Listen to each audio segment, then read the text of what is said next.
आज एक बात बताइए दोस्तों, अगर आपके साथ कोई बुरा करे तो आप क्या करेंगे?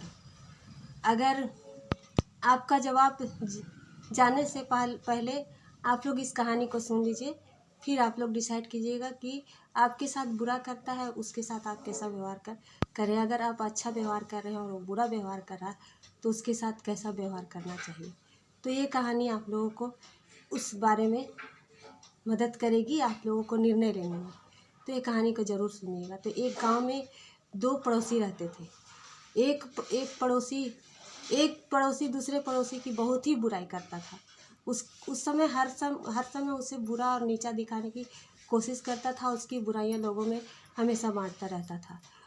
एक बार क्या हुआ कि वो जो बुराइयां करता था पड़ोसी, वो बीमार पड़ गया और उसके इस नेचर से गांव के सभी लोग बहुत ही परेशान थे।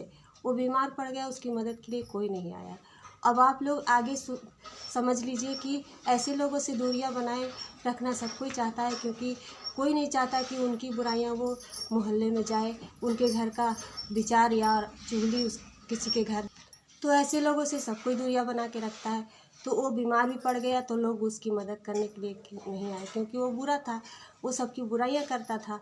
और जिसकी वो ज़्यादा बुराइयां करता था वही पड़ोसी उसके घर खाना और दवाई लेकर गया। उसकी मदद करने वाला कोई नहीं था, वही गया। और वो गया और उसको दवाई कराया, उसको खाना खिलाया, उसको इलाज करा के ठीक किया। जब ठीक हो गया तो वो बहुत ही रोने लगा कि मैं तुम्हारे साथ इतना बुरा किया, मैं तुम्हें हमेशा बुरा देखता हूँ और तुम्हारे साथ बुरा ही करता हूँ, फिर भी तुमने मेरी मदद क्यों की। तो उसने मुस्कुरा कर कहा कि जो बुरा करता है उसका परिचय है, और उसकी बुराई देखकर मैं भी बुरा बन जाऊं तो ये सही नहीं होगा, क्योंकि हमारा विचार अलग है और उसका विचार अलग है। तो वो दोनों, अब वो उसके इस नेचर से वो बहुत खुश हुआ और वो बोला कि हम जिसका बुरा करते हैं, अगर वो हमारा भला करता है तो हमें भी उसके साथ बुरा नहीं करना चाहिए। आज से मैं वादा करता हूँ कि किसी के साथ बुरा नहीं करूँगा और हम लोग दोस्त बनकर रहेंगे। इस तरह वो लोग हमेशा के लिए एक दूसरे के दोस्त बन गए। अब आप लोग बताइए कि इस कहानी से आप लोगों को क्या सीख मिली। तो दोस्तों, श्री कृष्ण कहते हैं कि जो दूसरों के बुरे कर्मों को देखकर अपना कर्म नहीं बिगाड़ता, उसके साथ हमेशा अच्छा ही होता है, और वो अपना कर्म से लोगों का दिल जीत लेता है। यही इस कहानी का मतलब, यही कहानी का सीख है कि जो बुरा करता है उसको देखकर आप बुरा मत करो। आप जो अच्छा करते हो वो नेचर पे कायम रहो, तो आपका नेचर जो है वो नहीं ले सकता और उसका नेचर आप नहीं ले सकते। इसलिए इस कहानी से ये सीख मिलती है कि बुरे कर्मों का फल हमेशा बुरा ही नहीं होता है, और बुराई का जवाब हमेशा बुरा से नहीं दिया जाता है, अच्छाई से भी दिया जाता है।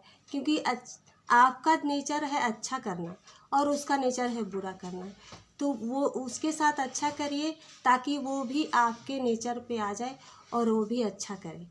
तो आई होप आप लोगों को ये कहानी पसंद आई हो। अगर पसंद आई हो तो लाइक कर दीजिएगा, और आप लोगों को लगता है कि इस कहानी से किसी का भला हो सकता है तो अपने भाई बंधुओं में शेयर कर दीजिएगा और कमेंट करके बताइएगा कि ये कहानी आप लोगों को कैसी लगी। और इस तरह की कहानी अगर आप लोगों के पास है तो वो भी कमेंट करके बताइएगा, मैं वो कहानी भी आप लोगों तक सुनाऊंगी और देश समाज में बदलाव लाने की कोशिश करूंगी। मेरा विचार यही है कि देश और समाज में बदलाव आए और लोगों के विचारों में बदलाव आए। जो भी बुरा हो रहा है वो ना हो, आगे चल के सुधार हो। इसलिए हमारा वीडियो बनाने का यही तात्पर्य रहता है कि लोगों में बदलाव आए। चलिए मिलते हैं नेक्स्ट वीडियो में अच्छी कहानी के साथ, नए सीख के साथ, और अच्छे के साथ अच्छा करें, बुरे के साथ भी अच्छा ही करें, क्योंकि आप अच्छा करते हैं तो बुरा करने वाला भी अच्छा ही सीखता है। राधे राधे, जय श्री कृष्णा।